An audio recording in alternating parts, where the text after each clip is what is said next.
As you listen to these words, you might like to notice where you are right now. You may be sitting or lying down or perhaps standing in a quiet corner. You do not have to change anything. You do not have to become anyone else. Just allow this moment to be exactly as it is and gently allow yourself to be here with it. You may like to feel your breath as it moves in and out of your body. There is no need to breathe in any special way. Just notice that breathing is already happening. The breath is like a soft river flowing through you, always moving, always present, even when you forget it is there. As you become aware of your breathing, you are already taking a small step back home to yourself. You might notice that inside you there is sometimes a quiet battle, an inner tension that never seems to rest. Perhaps you know this as self-criticism, worry, regret, or the constant feeling that you are not enough. Perhaps there is a heaviness in your chest, or a tightness in your stomach, or a restless energy in your mind. This is what we can gently call the inner war. There is no blame in this name. It is only a simple way to recognize that something inside is fighting, pushing, struggling. You do not need to turn away from this inner war. You also do not need to jump in and join the battle. For now, you are simply invited to notice it. As you breathe in, you know there is breathing in. As you breathe out, you know there is breathing out. Within this soft awareness of the breath, you may quietly acknowledge, yes, there is some suffering in me, there is some struggle in me. You do not have to fix it in this moment. You only need to see it with kindness, with honesty. If you like, place your attention gently on your next inhalation. Breathing in, you know you are breathing in. Breathing out, you know you are breathing out. Nothing more is required. You might feel the air enter through your nose, pass down your throat, fill your chest or your belly, and as you breathe out, you might notice a small release, a soft letting go. You can rest your mind on this simple rhythm like a leaf resting on the surface of the river. You may notice that as you watch the breath, some thoughts arise. They may say, this is not enough. I should be doing more. I should be different. I should be better by now. These are familiar voices for many of us. They have been with us for a long time. You do not need to argue with them. You can simply see them as thoughts moving through the space of the mind, like clouds moving through the open sky.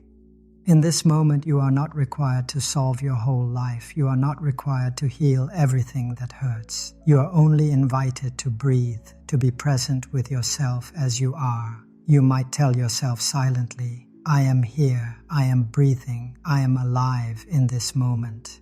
Peace is not far away. It is as close as your next in-breath, as near as your next out-breath. Sometimes we think that peace is something we must reach after many years, after many successes, after we have become perfect. But peace is already here, inside this simple awareness of breathing. But when you are rooted in your breath and your body, you have space inside. You can silently say, Dear one, I know you are suffering. You may not say it aloud, but the energy of understanding will naturally soften your voice, your posture, your eyes. This simple, silent acknowledgement can transform the whole exchange. You may also practice loving speech, words that are truthful, kind, and necessary. Loving speech does not mean avoiding difficult topics. It means speaking from a place of care rather than judgment. Before speaking, you can pause for one breath and ask, is what I am about to say nourishing or harmful? Then speak as if each word is a small seed you are planting in the heart of the other person. Some seeds grow into flowers, others grow into thorns. You are learning to plant flowers. You might like to silently bring the gentle word dear into your encounters. When you sit across from someone, whether a friend, a colleague, a family member, or even a stranger, you can say inside, Dear one, you are here with me. This transforms the quality of your attention. Even if you do not speak the word aloud, your tone becomes softer, your presence more stable. In this way, the peace you cultivate inside becomes a refuge, not only for yourself, but for others as well. When you listen deeply, the other person feels seen. When you speak with loving intention, the other person feels safe. You may not realize it, but such moments can prevent small misunderstandings from turning into large conflicts. They can mend wounds that might have remained open. They can create harmony where there was tension. This kind of communication is not a performance. It is an expression of your inner practice. The more compassion you cultivate toward your own suffering, the more naturally it flows toward others. You become someone whose presence brings ease, not pressure. Someone whose words bring clarity, not confusion. Someone whose listening brings healing, not judgment. And slowly your relationships begin to reflect the peace you carry within. Now, let us look gently at suffering itself, the mud that often makes life feel messy and difficult. In the garden of the heart, there are flowers, but there is also mud. Many people spend their whole lives trying to avoid the mud, trying to avoid painful feelings, avoid vulnerable truths, avoid memories that hurt. But in doing so, they also avoid the very soil from which wisdom and compassion grow. No mud, no lotus. This teaching is simple and profound. The lotus is a beautiful flower, pure and radiant, but it grows only in mud. If the lotus refused the mud, it would never bloom. In the same way, the qualities we admire most, understanding, patience, kindness, resilience, are born from the difficulties we experience. Without discomfort, we cannot learn to soothe. Without mistakes, we cannot learn to forgive. Without pain, we cannot learn to open the heart. When a difficult emotion arises, instead of saying, "This should not be here," you can say, "Dear suffering, you are here because you want me to grow." This does not mean you enjoy the suffering. It means you see its role in your transformation. You turn toward it instead of running away. You may try this with any suffering that is present now. If there is sadness, let it sit beside your breath. If there is fear, hold it with a gentle awareness. If there is loneliness, offer it a soft inner touch. Dear sadness, you show me how deeply I care. Dear fear, you remind me to move slowly and mindfully. Dear loneliness, you show me my longing for connection. When you call your suffering dear, you are planting a lotus seed. Over time, this seed will grow roots in the mud. It will rise slowly, quietly, patiently. One day it will bloom, not because you forced it, but because you learned to care for the mud instead of rejecting it. This understanding brings a quiet dignity to your pain. You begin to see that every moment of difficulty you have faced in your life has made you more human, more understanding, more open. You may wish that certain experiences had never happened, and that is natural. But you can also recognize that even in your most painful moments, something in you was growing. Something was being shaped. Something was being strengthened. You do not need to rush this process. Healing takes time. Like the lotus rising slowly from the depths, each breath you take with your suffering is a small step toward transformation. Each gentle word you offer yourself is a drop of water nourishing the seed. Over time, without effort, the lotus blooms by itself. As you continue walking this path softly, step by step, you may begin to feel a deeper truth that you are not separate from the world around you. The breath you inhale has passed through trees, clouds, oceans, mountains. The food you eat comes from the soil, the sun, the rain, and the labor of many beings. The thoughts and feelings inside you do not arise from nowhere. They are shaped by your ancestors, your family, your culture, your experiences. Everything is connected. This interconnectedness is what we call interbeing. You interair with everything.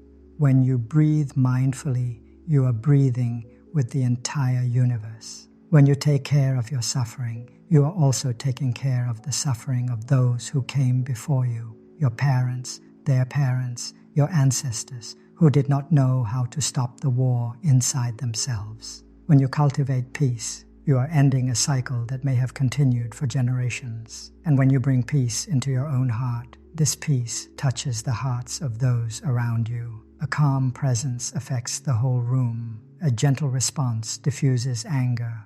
A moment of mindful listening breaks the chain of misunderstanding. Even if others do not know what has changed, they can feel it. You become like a quiet tree in the forest. Those who walk near you feel supported, grounded, steady.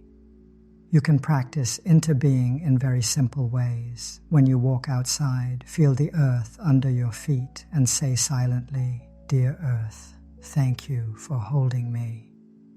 When you drink tea, feel the warmth on your lips and say, "Dear cloud, dear rain, dear sun, thank you for becoming this drink." When you touch your heart, feel it beating and say, "Dear ancestors, thank you for this life." These are not rituals of belief. They are ways of remembering your connection with all beings. Understanding interbeing brings a deeper sense of compassion.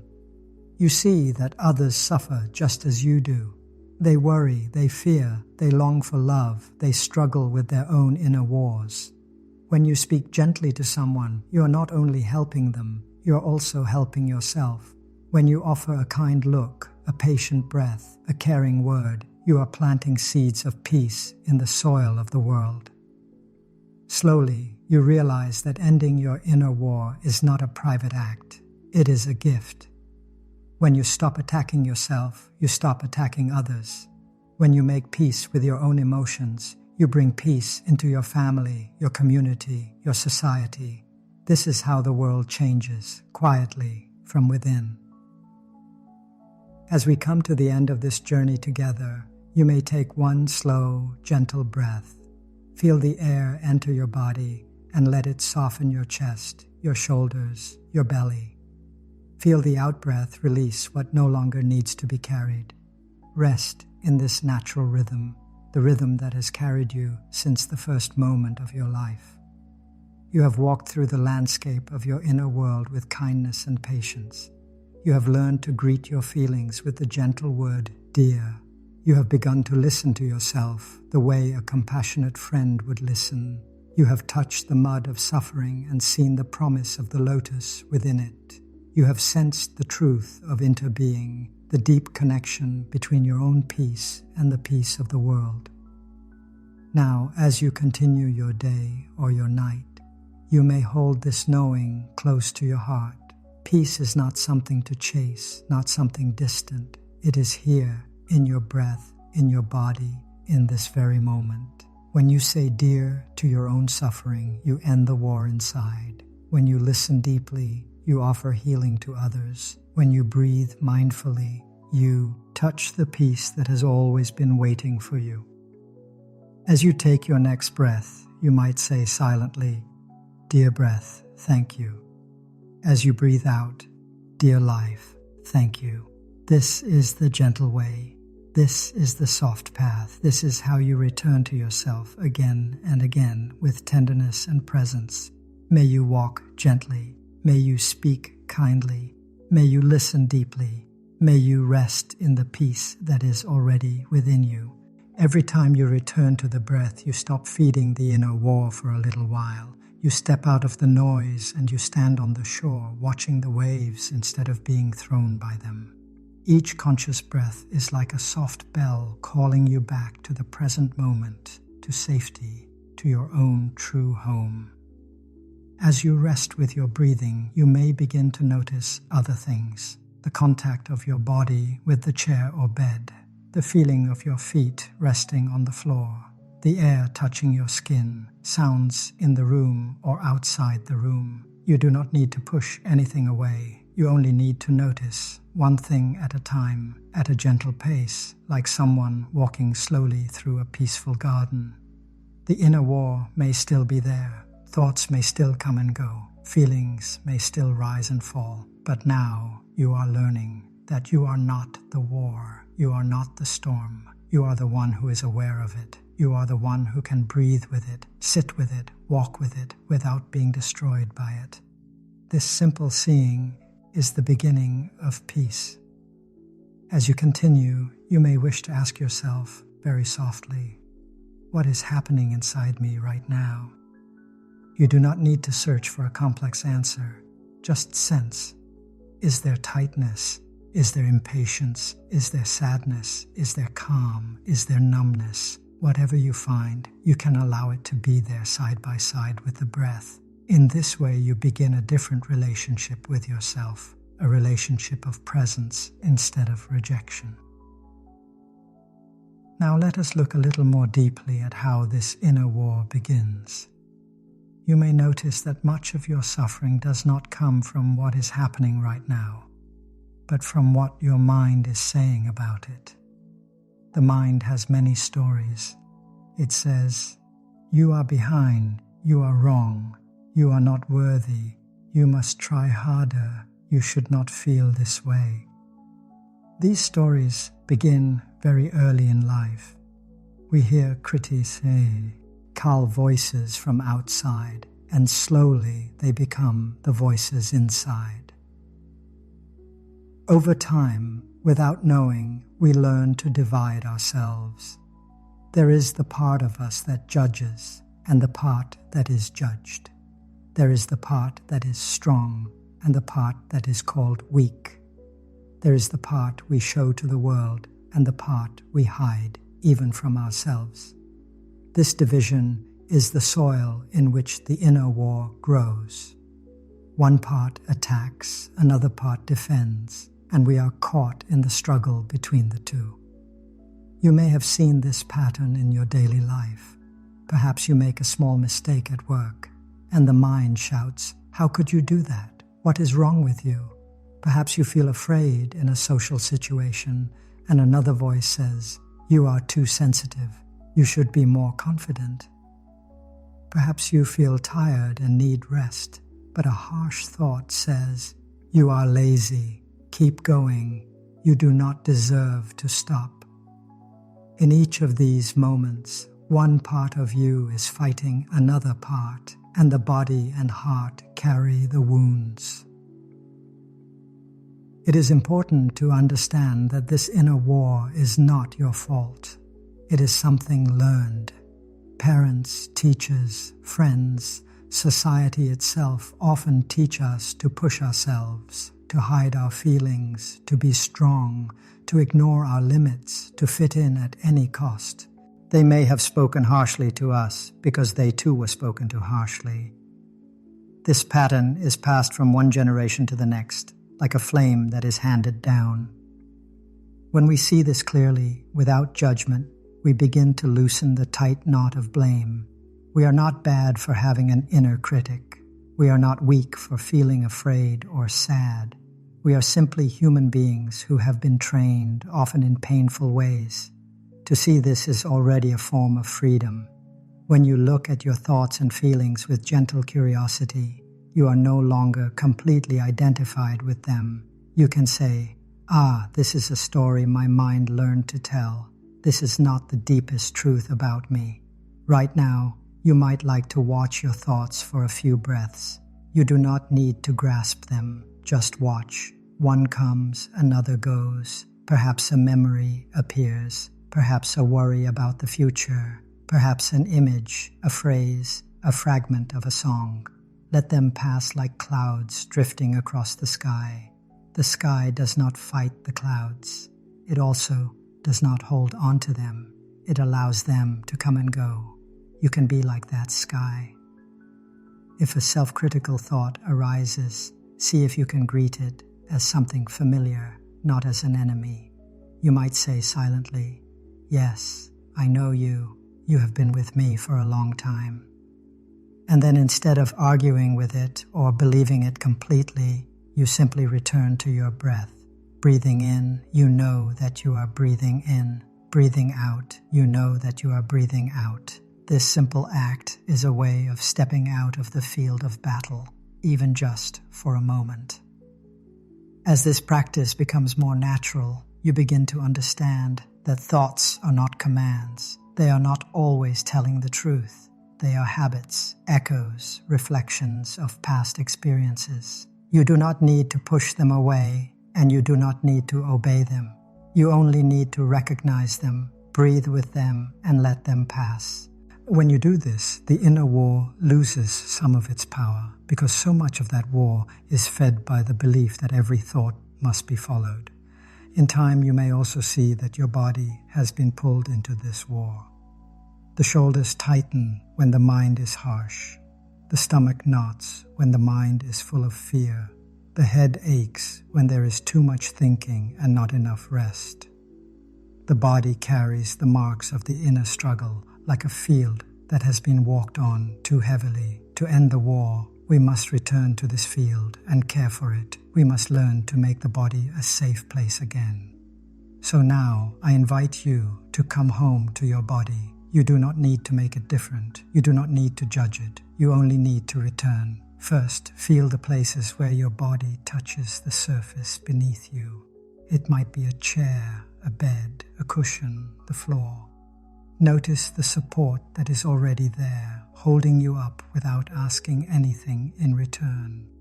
You can allow yourself to rest in this support. Bring your attention to your feet. You may not see them now, but you know they are there. They have carried you through so many days, so many places. As you breathe in, you might silently say, "Hello, feet." As you breathe out, you might say, "Thank you." There is no need to force any feeling. Just the simple act of recognizing your feet is already an act of kindness. Now, gently move your attention up to your legs, your hips, your lower back. Many of us hold a lot of tension here. You can ask, what do I notice in this area right now? Is there tightness? Is there warmth? Is there numbness? Whatever you find, let it be. You are not trying to fix it in this moment. You are simply becoming aware, like someone turning on a small light in a dark room. Let your awareness rise to your belly. The belly often holds fear and worry. Place a soft attention there, as if you were placing a warm hand over it, even if your hands are resting at your sides. Feel the movement of the breath in your belly. When you breathe in, the belly may gently rise. When you breathe out, it may gently fall. This simple movement is a sign of life, a sign that you are here, living in this moment. You can silently say, breathing in, I feel my belly. Breathing out, I allow my belly to soften. Move now to your chest. Perhaps your heart is beating quickly or slowly or in a calm, steady way. There may be heaviness there or openness or something hard to name. You do not have to label it. You only need to notice. The heart has worked without rest since before you were born. It has stayed with you in moments of joy and in moments of great pain. You might say to your heart, I see you. I know you are there. As you continue to breathe, you may notice your shoulders. Many people carry the world on their shoulders. Thoughts about responsibilities, expectations, duties, and worries gather here. You might ask gently, dear shoulders, how do you feel right now? And then, with each out-breath, you allow them to drop just a little, as if you are putting down a heavy bag you have carried for a long time. Bring your awareness to your neck, your jaw, your face. Is your jaw tight or relaxed? Are your eyebrows tense or soft? Often, we do not realize how much our face reflects the inner war. As you breathe out, you can allow your face to soften. The mouth can rest, the eyes can rest, the forehead can smooth. You can imagine your whole face settling into a gentle, natural expression, as if it is finally allowed to rest. In this way, from the feet to the head, you are slowly returning to your body, not as a stranger, but as a friend. Each part of the body is seen, acknowledged, and allowed to be as it is. This is the beginning of making your body a refuge. A refuge is a place where you can come home, where you can feel safe and supported. Your body can be such a place when you meet it with awareness and care. As you rest in this embodied awareness, notice how the breath feels now. It may feel a little slower or softer or more spacious. It may feel exactly the same as before. In any case, you are here with it. You are not running away from yourself. You are not standing on the side of the inner war. You are standing on the side of peace, simply by being present. Whenever you feel lost in thoughts, whenever the old stories of not being enough return, you can come back to this simple practice. Feel the support beneath you. Scan your body with a gentle attention and rest your mind on the breath. You do not have to wait for a special time or place. You can do this for 1 or 2 breaths at your desk, on a bus, in your kitchen, or before you sleep. This is how we begin to end the inner war, not by force, not by pushing ourselves to change, but by coming home to the breath, to the body, to the simple reality of this present moment. In this homecoming, something soft and quiet awakens inside us. We taste a peace that has been here all along, waiting patiently for our return. As you sit with your body and your breath like this, you may begin to sense that something in you is ready for a new way, a softer way. For a long time, the only language inside may have been hard and demanding. Now, there is space for a different kind of word, a different kind of energy. There is one very simple word that can open a gentle door inside you. It is a word you already know. It is the word dear. You may notice how this word feels when you say it to someone you love. Dear friend, dear child, dear one. When you say dear, your tone changes, your body softens, your eyes become kind. There is warmth in this word. There is a wish for the other person to be well. There is a quiet tenderness. Now imagine what might happen if you began to use this same word with yourself, with your own emotions, with your own pain. Many times when a difficult feeling appears, fear, anger, shame, sadness, the first reaction is to push it away or crush it.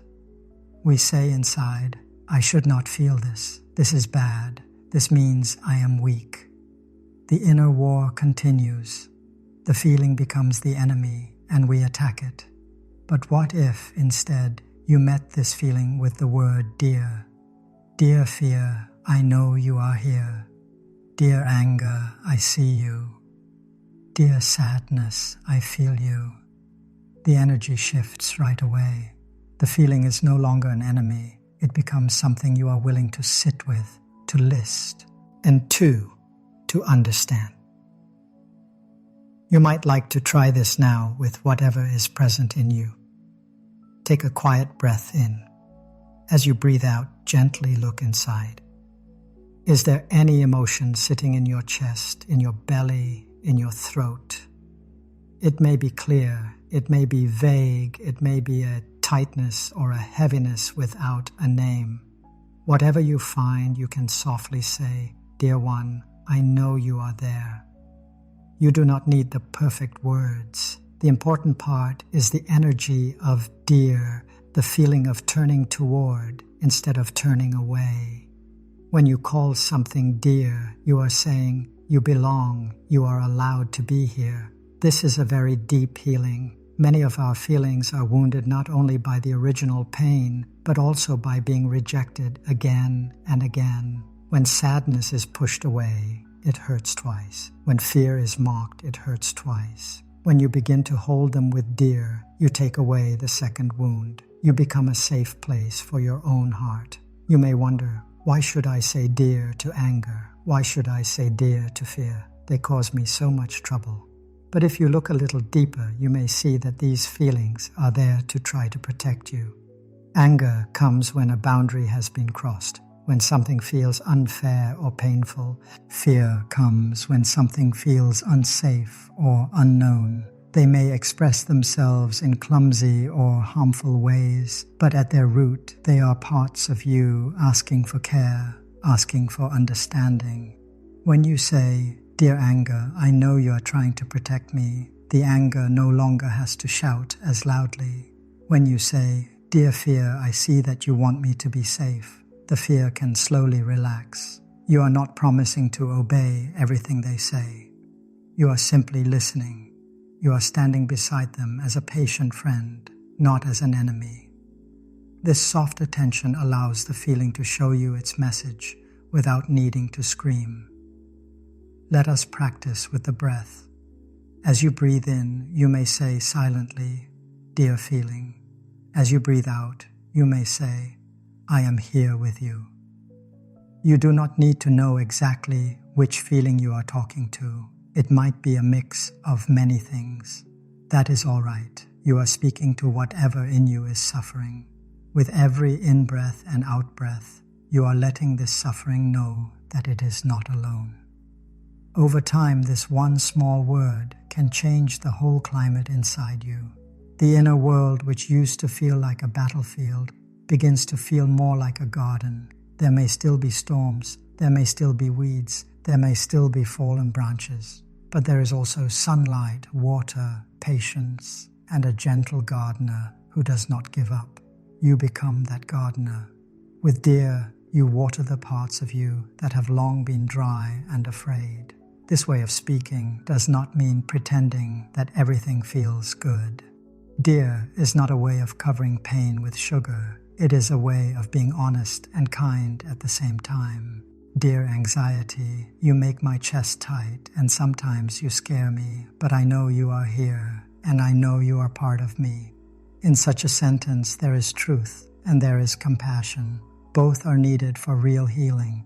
You can also use the word dare, assess with your breath itself. When you feel lost, you might say, dear breath, thank you for coming back to me. When you feel scattered, dear breath, please help me come home. In this way, the breath is not only a physical movement but a friend. You trust it. You let it guide you back to the present moment, again and again. Now, let us bring this gentle word more deeply into your daily life, especially into your body and your emotions as they appear throughout the day. You do not need a special place for this. Your life itself is the meditation hall. Every moment is a chance to practice. Imagine waking up in the morning and noticing that your body is very tired. In the past, you might have said, why are you so tired?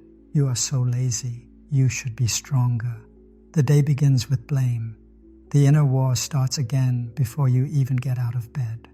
Today you can try a different way. You can place a hand on your chest or your belly, feel the warmth there, and say, dear body, I know you are tired. Thank you for trying your best.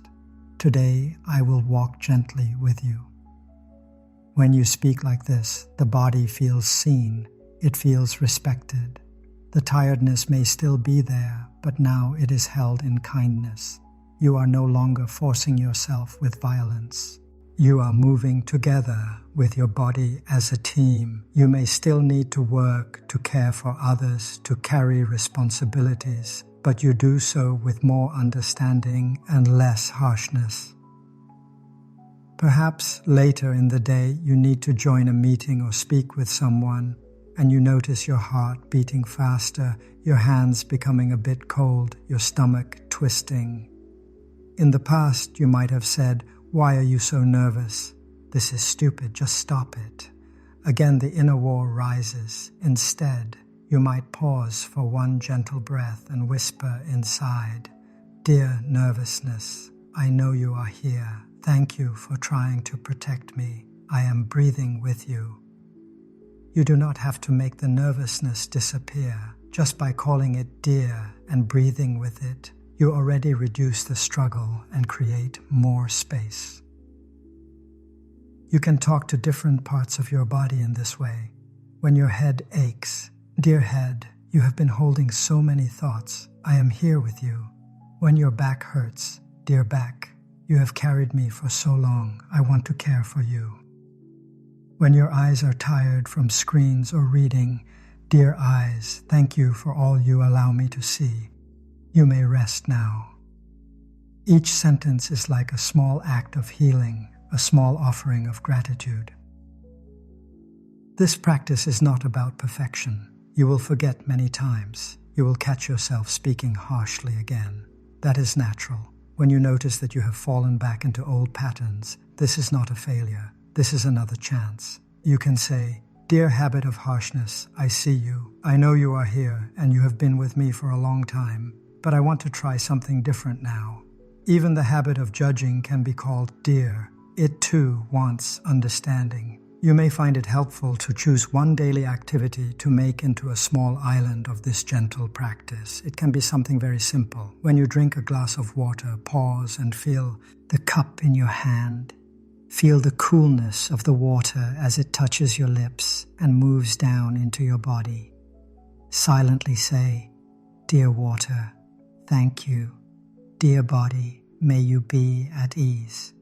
Or when you wash your hands, feel the contact of water and skin and say, "Dear hands, thank you for all you do for me." These moments do not take extra time. They simply change the quality of the time you already have. You may begin to notice that when you call your body and emotions dear, your posture softens, your breath deepens a little, and the sense of being against yourself begins to dissolve. The war gives way to a sense of partnership. You and your body are on the same side. You and your emotions are on the same side. You walk through the day not as an enemy in your own home, but as a kind host. As this way of speaking to your body and emotions becomes more natural, you may feel ready to look at the way you speak to yourself in your thoughts, in the quiet places no one else can hear. Inside, there is a voice that comments on almost everything you do. It has a lot of opinions. It can be very loud or very subtle. Sometimes it sounds like the voice of a parent or a teacher or some person from your past. Sometimes it is a mix of many voices. This voice is what many people call the inner critic. The inner critic often thinks it is helping. It says, "If I push you hard, you will improve. If I point out every mistake, you will not fail. If I shame you, you will not repeat your errors." But the result is often the opposite. Instead of feeling safe to grow, you feel afraid. Instead of gaining energy, you feel drained. Instead of learning gently from mistakes, you feel crushed by them. The critic does not know how to love. It only knows how to judge. Take a moment to listen to how this inner critic speaks to you. You do not need to search far. Perhaps you can remember a recent moment when something did not go as you wished. Maybe you forgot something important, said something you regretted, or felt too tired to do what you planned. What did the inner voice say then? Did it say, "It is all right, you are human"? Or did it say, "You always do this, you never get it right. What is wrong with you?" Many of us know this second kind of voice very well. Now imagine another voice inside you. It is quieter, softer, but very steady. It speaks from a warm place in your chest. It sees your struggles, your efforts, your wounds, and it says, "Dear one, I know you are trying. Dear one, I know you are hurting. Dear one, I am here with you." This is the voice of the inner friend. It is not blind. It does not pretend that everything is perfect, but it does not attack you. It supports you.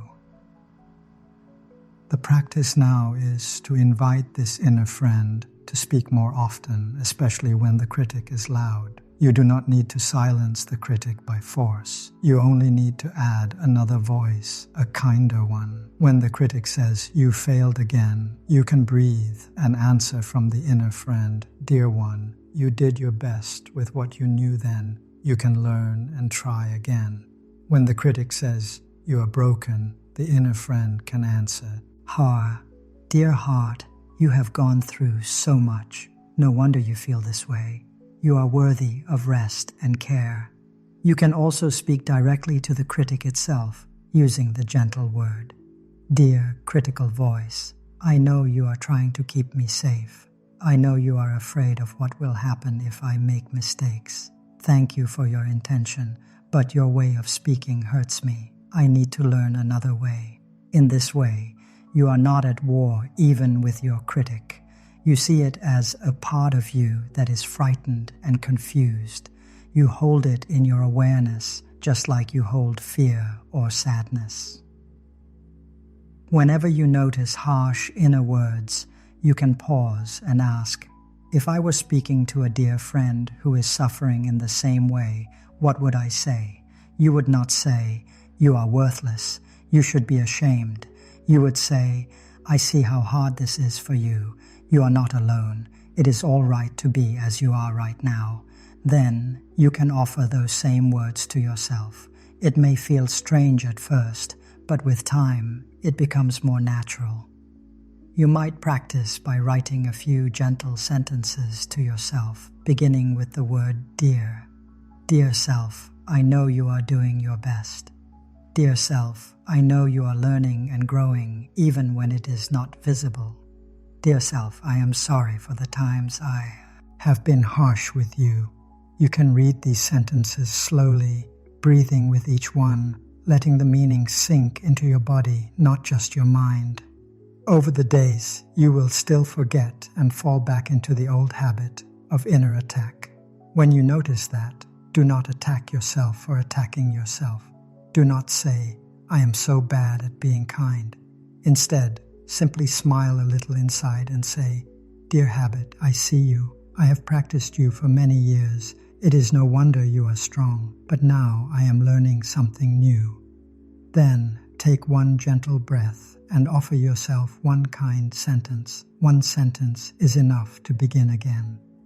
As this practice deepens, the space inside you changes. The inner war loses its fuel. The harsh words become less convincing. They may still appear, but they pass more quickly. The voice of the inner friend grows stronger, more stable. It becomes easier to trust yourself, easier to rest, easier to move through the world without feeling that you are constantly failing. You may also notice that as you learn to speak to yourself with gentle words, it becomes more natural to speak to others in the same way. The kindness inside does not stay only inside. It flows out through your eyes, your gestures, your tone, your presence. But this will unfold quietly and naturally, like a flower opening when the conditions are right. For now, it is enough to keep returning to the breath, to the body, and to the simple healing power of the word dear, spoken again and again to every part of you that is longing to be seen and held. As you continue to cultivate this gentle way of speaking to yourself, you may begin to notice something shifting in how you relate to others. The tenderness you offer inward naturally expands outward like the soft light of a candle that illuminates not only the room it is placed in, but also the space around it. When the inner war grows quieter, your interactions with other people begin to carry a different quality, less guarded, less hurried, less reactive. You find that there is more room in you to truly be present with another human being. In many conversations, we often listen only halfway. One part of the mind listens while another part prepares what to say next, or defends itself, or judges the other person. This way of communicating comes from a place of fear and habit, from the same conditioning that created the war inside. But when you become used to calling your own emotions dear, when you become practiced in listening to your own suffering with gentleness, you naturally begin to listen to others with the same softness. Deep listening is not a technique, it is a way of being. It is a choice to offer your presence as a gift. You can practice by simply breathing whenever someone speaks. As you breathe in, silently say, I am here. As you breathe out, silently say, I listen. You do not need to agree or disagree. You do not need to fix anything. You only need to be present. Presence itself is healing. Sometimes the other person may speak with anger or frustration. If you are not grounded, their energy may feel like an attack.